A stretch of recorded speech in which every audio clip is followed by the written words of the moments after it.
Hello guys, welcome back to this channel. In this today's tutorial, I'm going to show you how to remove background from any video without green screen using CapCut.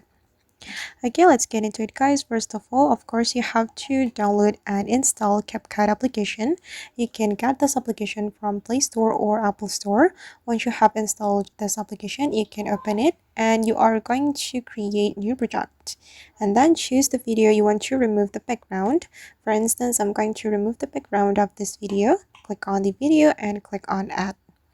Okay, and now the project has been created and we're going to tap on the video until the video is active. As you can see by the outline that the video is active, and we're going to go to the background remove background option, this one.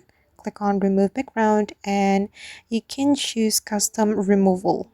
Okay, then here you can choose customized cutout or auto removal. If you want to automatically remove the background of your video, you can select this one, auto removal. Just choose the auto removal and then the background will be removed automatically. Okay, and as you can see, the background has been removed and this is the result. Alright guys, and that's all the way to remove background from any video without green screen using CapCut. I hope this tutorial will be useful for you. Thank you so much for watching and see you in the next video.